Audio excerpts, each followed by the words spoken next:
Friends, I want to speak to you about something weighing heavily on my heart. Across our country, political violence is on the rise. We've seen respected public figures and ordinary Americans targeted simply for their beliefs. This isn't about left or right, Democrat or Republican. It's about the safety of our neighbors, the health of our democracy, and the kind of country we want to leave to our kids. You know, Charlie Kirk and I disagreed on almost everything politically, but he was a husband, a father, someone who loved his country, just like I do, just like so many of you do. As parents and spouses and Americans, we share far more than divides us. Our founders built this nation so we could argue passionately about our future and still come together as one people. Debate is healthy. Disagreement is essential. But violence is a betrayal of everything America stands for.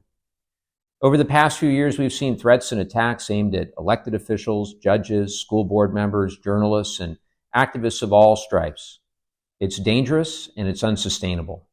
It creates fear, silences voices, and weakens the democracy that generations fought to preserve. When people think they might be harmed for speaking up or voting their conscience, we lose. All of us lose. And it doesn't just wound individuals, it poisons communities. It erodes the freedoms that make America strong. I know the trust in our system is low. I hear the frustration everywhere, and I feel it too. But I've also seen what we can accomplish when we choose respect over rage. I've watched as Democrats and Republicans in Congress have worked quietly together to expand veterans' benefits, to protect our coasts, to protect infrastructure. It is still possible.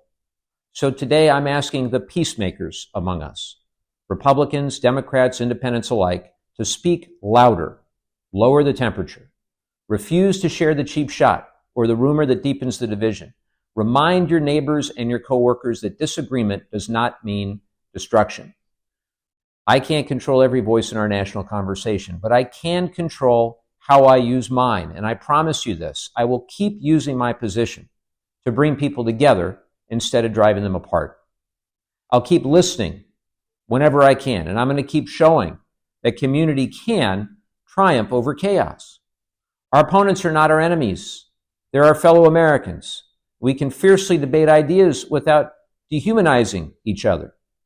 If we remember that, if we choose compassion over hatred, if we choose community over chaos, I think America's promise will remain stronger than anger and division. And I think together we can build a future that is actually worthy of our children. Thank you.